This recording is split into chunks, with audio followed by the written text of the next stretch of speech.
Olá, povo! Bem-vindos para mais uma aula de História do 8º ano. Você já me conhece, você já sabe, eu sou o professor Marlon. Estamos juntos de novo para mais uma aula. Eu, você, aqui comigo, o Luiz. E vamos hoje continuar conversando sobre a história da presença europeia, a presença dos países industrializados na Ásia. Vamos começar, vamos continuar falando desse assunto. Lembra que eu te prometi na última aula? Mas, antes da gente começar, para você se aquecer, separe caderno, separe os lápis, separe caneta. Algumas informações vai ser legal você anotar aí, bem caprichadinho. Mas, lembre, tem exercício obrigatório da aula de hoje. Garanta sua presença, garanta sua avaliação, faça atividade obrigatória no Classroom. Você que responde os exercícios impressos da sua escola ou as atividades dessa aula e devolve à sua escola, continua com muito capricho, bebê. E lembre-se, marque com a sua escola o melhor momento de entregar com tranquilidade, segurança, garante sua presença, garante sua avaliação. Recados dados? Deu tempo já de marcar nos stories, avisar todo mundo da sala que a melhor aula está começando? Então, para a gente começar, a gente vai relembrar a nossa última aula. Lembra que nós estudamos na última aula dessa presença europeia na Ásia? Na última aula, nós falamos das condições da dominação inglesa na Índia. Isso, lembra? E nós falamos ainda que essa dominação gerou algumas revoltas. A principal delas a gente falou, a revolta dos cipaios. Aqueles soldados indianos, mas que faziam parte do exército inglês e que se revoltaram contra fatores da dominação, o que eles acusavam de desrespeito religioso e cultural com relação à população da Índia. Lembrou disso? E ainda você viu que, vencida a revolta, a Inglaterra aproveitou então para ampliar seu domínio sobre a Índia, criando realmente uma colônia britânica na Índia, o Vice-Reino Britânico das Índias. Lembrou disso na última aula? Então a presença inglesa na Índia foi efetiva, real, de dominação colonial. Mas e para a aula de hoje, professor? Calma, criança. Assuntos para a nossa aula de hoje, quais serão? Tá aqui. Hoje nós vamos analisar como se deu o aumento da presença comercial europeia na China. Então o assunto de hoje é China. Isso. E ainda compreender como a guerra do ópio e outras guerras, outros problemas militares influenciaram nessa relação comercial e na relação da Índia com os demais países do Ocidente. Tema da nossa aula de hoje, então, China. E como a China entra nessa questão toda aí de dominação de países industrializados, relações comerciais. Para a gente começar, uma imagem que está enchendo sua tela para ilustrar um pouquinho. A cidade de Xangai, na China, no final do ano de 2016. Essa foto aí que enche a tela do lado esquerdo, ela mostra uma cidade muito iluminada, com prédios muito altos, muitas luzes, o mar. Xangai é uma cidade portuária da China, uma das cidades portuárias mais importantes do país, das maiores cidades do país, e você percebe que parece cena de filme, de ficção, todo iluminado, parece um jogo de videogame. É uma foto real da cidade. Então, uma cidade moderna. Você já consegue ter essa impressão logo imediatamente. Uma cidade moderna e que mostra o que eu anotei ali do lado. Grande crescimento da economia da China nos últimos anos. Então, nas últimas décadas, a China vem tendo um crescimento do seu PIB superior à média da maioria dos países do mundo. Então, você tem um país muito desenvolvido, ou se desenvolvendo com grande rapidez. A China, e hoje quando nós falamos de comércio, você automaticamente tem uma referência da China na sua cabeça, nas relações comerciais como no todo. A China sempre teve essa importância na economia global, sempre teve esse papel de destaque, de preponderância. Como será que aconteciam essas relações comerciais da China durante a Revolução Industrial, durante o século XVIII, XIX? Esse é o tema da nossa aula de hoje. Como a China, então, esteve nessas relações comerciais com o resto do mundo, principalmente século XIX. Vamos conversar? Então, ingleses na China. A gente começa de novo. Inglaterra, que já tinha presença na Índia, e nós falamos nas últimas aulas, também uma presença na China. A China, ela se manteve por muito tempo afastada das relações comerciais com o Ocidente. Então, desde o século XV, a China fechada em si mesma. Nós temos historicamente, você aprendeu, a rota da seda, os produtos chineses, os produtos da Ásia que iam para a Europa, durante muito tempo você já viu isso. Então, mas essa China se fechou desde o século XV em si mesma, nas suas questões, e estava muito afastada de relações comerciais com o Ocidente.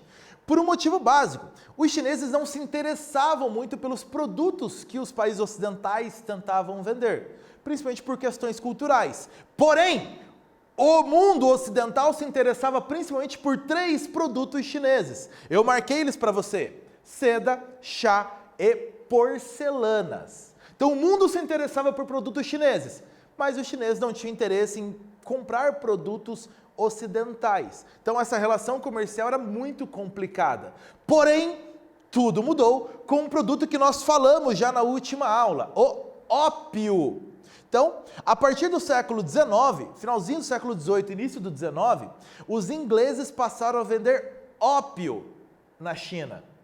E a população chinesa, boa parte dela se viciou, uma parte da população se viciou nessa droga. Então lembra? Uma substância alucinógena que causava dependência.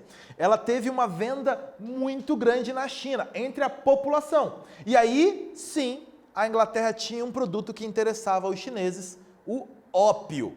O ópio, que foi levado para a China, era das plantações inglesas na Índia, e embora ele fosse proibido na China desde o ano 1800, determinação do imperador, não podia, ele continuava sendo vendido normalmente na China. O ópio, ele afetava a saúde do povo chinês, aí um dos principais motivos da proibição do consumo dele no país. Afetava muito a saúde da população, além de fazer muitas pessoas perderem tudo o que tinha em razão do vício no ópio. Então você tem um problema de drogas que hoje, para o nosso mundo, é muito importante, muito atual, mas já acontecia na Índia lá no século XIX. O vício em ópio. A Inglaterra aproveitou e continuou vendendo esse ópio, tendo lucros. Aqui você tem algumas imagens, em cima, uma pintura que mostra chineses se viciando em ópio, lá no século XIX, e embaixo o depósito de ópio da Companhia das Índias Orientais. Lembra que nós já falamos dela, uma companhia inglesa com o monopólio do comércio com a Ásia. Então aqui você tem um depósito carregado com essas bolas que aparecem na tua tela na imagem da esquerda. Essas bolas, então, ópio, que depois eram fracionados em tamanhos menores para serem mascados pela população, pelo usuário. Então, depósitos lotados de ópio. Caixas e mais caixas de ópio sendo vendidas na China pelos ingleses. Entendeu todo o cenário, então? A China agora se integrou a esse comércio porque a população estava viciada num produto que os ingleses tinham. Então, com isso, para você ver se você está entendendo. O ópio foi muito consumido na China no século XIX. Considerando essa informação, responda: o que é o ópio?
O que é o ópio? Bebida, essência, uma droga alucinógena que causa dependência extraída a partir de extratos da papoula. Lembra que a gente já falou disso até em aula passada, te mostrei até a flor da papoula lá para você ver. Não assistiu? Corre ver o finalzinho da última aula, ok? E o ópio gerou uma grande importância nesse comércio, que ele gerou uma guerra, a Guerra do Ópio, que aconteceu aí entre 1839 e 1842 na China. Porque em 1839, obedecendo a lei que proibia a venda de ópio na China, o governo chinês apreendeu um carregamento inglês de 1.400 toneladas de ópio no porto de Cantão. Os chineses apreenderam todo esse carregamento e jogaram ao mar boa parte desse carregamento ainda. A resposta inglesa para esse prejuízo foi guerra. A alegação: prejuízo à propriedade privada, era um carregamento da Companhia das Índias Orientais, então prejuízo à propriedade privada, e a Inglaterra então bombardeou cidades chinesas. Era exatamente o que a Inglaterra precisava para uma guerra, para modificar as relações comerciais com a China e ter uma presença ainda maior na China. Então a Guerra do Ópio, uma resposta à apreensão de ópio feita por autoridades chinesas em 1839. Essa Guerra do Ópio, ela terminou com a vitória da Inglaterra. Então de 1839 a 1842, a Inglaterra venceu a China nesse episódio conhecido como Guerra do Ópio, porque foi exatamente esse o motivo causador. Aí tem uma imagem na sua tela que mostra inclusive uma pintura de 1841 do Edward Duncan, que mostra um navio inglês bombardeando os juncos chineses. Esses enormes navios característicos da China sendo bombardeados, você consegue reparar isso na imagem, um navio inclusive afundando, partindo ao meio. Você tem mais aqui à esquerda, tripulantes desse navio fugindo em pequenos barcos. Então, uma cena que retrata a Guerra do Ópio, tratada aí muito por base marítima. Então, a partir de navios, a Inglaterra bombardeou as cidades litorâneas da China. Acabou a guerra, vitória da Inglaterra, acordo para o final de guerra. Então, o Tratado de Nanquim, assinado em 1842, já no finalzinho da guerra. E ele mostrou que a Inglaterra, a partir daí, ampliou enormemente a sua presença na China, a sua presença comercial. O primeiro ponto que eu destaquei está aqui para você, de alguns do tratado. A abertura de 5 portos na China para o livre comércio inglês. Então, 5 portos da China, a Inglaterra teria preferência de comércio, olha isso. Ainda, pagamento aos ingleses de uma indenização pela perda do ópio jogado no mar. Então, vai devolver o dinheiro lá que nós perdemos com o ópio jogado ao mar. Ainda, a China teve que ceder o controle de Hong Kong, então uma parte ali da China, uma península na China, com um porto super importante, o controle foi passado para a Inglaterra e ficou com a Inglaterra até o finalzinho do século XX, com controle inglês, Hong Kong, e ainda o direito dos britânicos, dos cidadãos da Inglaterra, serem julgados pelas leis inglesas, mesmo cometendo crimes dentro da China. Então eles deveriam ser julgados pelas leis da Inglaterra, mesmo cometendo crimes na China, se fossem cidadãos ingleses. Então, repara que é um tratado bastante vantajoso para a Inglaterra. E ela conseguiu o que tanto queria, essa preferência de comércio com a China. Então, reparou? Tem um aumento da presença inglesa na China, não só mais em relações comerciais, mas começando a dominar a China até então. Feito até aí, a gente parte para um exercício. Cada caixa continha entre 60 e 72 quilos de ópio. De modo que, por volta de 1820, o ópio que estava sendo introduzido na China era suficiente para sustentar o consumo de cerca de 1 milhão de viciados. Quando se soma a quantidade que era cultivada internamente dentro da própria China, pode-se começar a ter uma ideia da extensão do problema do ópio na China. Então, esse texto vai te trazer a extensão do problema. 2 perguntas para você responder. O que o texto informa sobre o consumo do ópio? Segunda pergunta, o que se pode concluir sobre a posição do governo e dos comerciantes ingleses sobre a venda de ópio na China? Responde aí que a gente já volta.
O que o texto está informando então para você?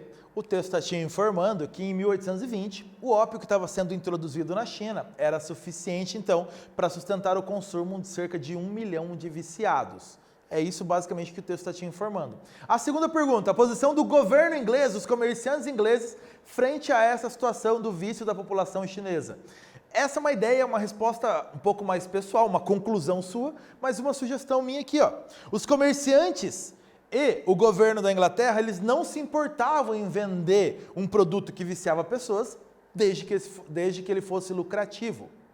Então, desde que, a partir daí, comerciantes chineses aceitassem em troca vender chá, vender porcelana, vender os produtos chineses que interessavam para a Inglaterra. Ok? Continuando, então, a gente falar dessa presença inglesa na China. Nós temos, então, o Tratado de Pequim, de 1860, 18 anos depois do primeiro, o Tratado de Nanquim, não confunda. Agora, o Tratado de Pequim. Ele foi assinado depois do que se chamou de Segunda Guerra do Ópio. O motivo que causou a Segunda Guerra não foi exatamente o ópio, mas é uma continuação da Primeira Guerra. Então, essa segunda foi disputada entre China contra Inglaterra, França e Rússia, basicamente. Os Estados Unidos mandou também 3 navios. Então você tem a China contra outros países disputando essa guerra, que foi de 1856 a 1860. Por esse tratado, a China reconhecia agora o livre comércio das nações estrangeiras em seu território. Ela reconhecia e estava tudo certo. Livre comércio das outras nações dentro da China. Ainda, outros países, como a Alemanha e Estados Unidos, também foram aceitos nessas praças comerciais. Reparou então que além de França, Inglaterra, Rússia, que participaram da guerra, Estados Unidos e Alemanha também passaram a ter presença comercial dentro da China. Então, conseguiu entender aí que a China não foi dominada como colônia de nenhum país, manteve seu governo imperial, mas o comércio chinês foi muito abalado, então agora com a presença de países industrializados dentro da China.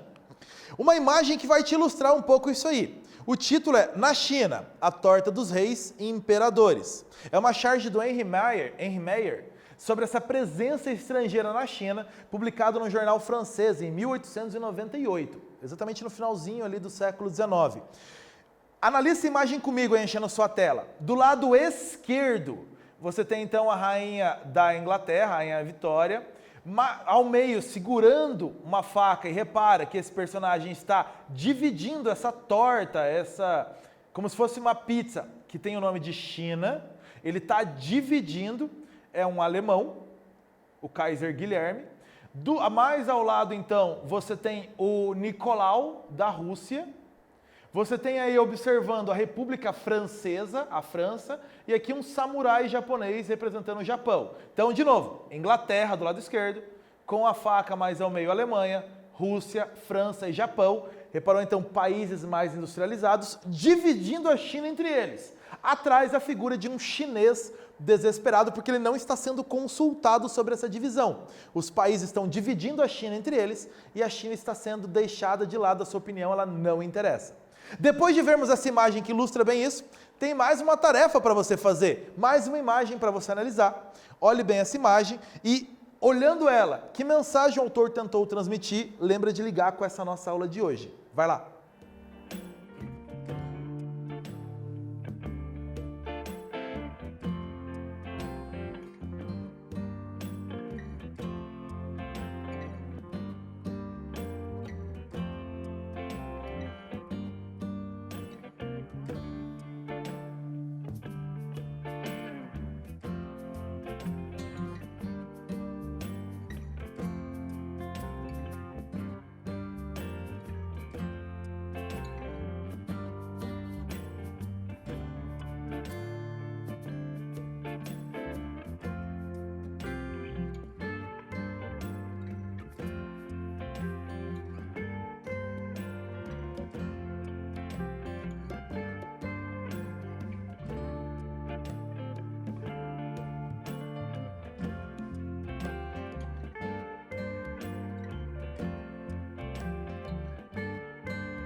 Uma imagem super ilustrativa sobre o que nós tratamos na aula de hoje para fechar. Você tem então a China representada mais ao centro da imagem como uma serpente adormecida e você tem os outros animais ao redor, que são esses países industrializados, disputando então ali, disputando comercialmente o território chinês. A China é uma serpente adormecida. Até embaixo faz uma pergunta, o real problema é quando essa serpente acordar. Então, repare, é quase uma premonição aí para o século seguinte. Mas, então, a China adormecida e os outros países representados pelos seus animais símbolos dominando o país. Eu até coloquei para você alguns desses, os animais que estão ali representando: o leão, o urso, o galo, a águia, uma águia americana, o leopardo, um abutre de 2 cabeças e um lobo. Todos esses animais, então, disputando ali presença comercial na China. Fechamos a aula de hoje? Fechamos a aula de hoje, então. A China também sofreu com essa questão do imperialismo.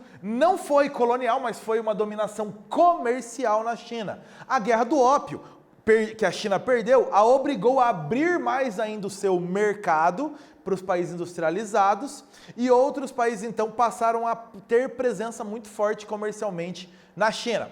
Galera, fechamos aqui por hoje, eu vou ficando por aqui, a gente volta a conversar na nossa próxima aula então. Tchau, povo!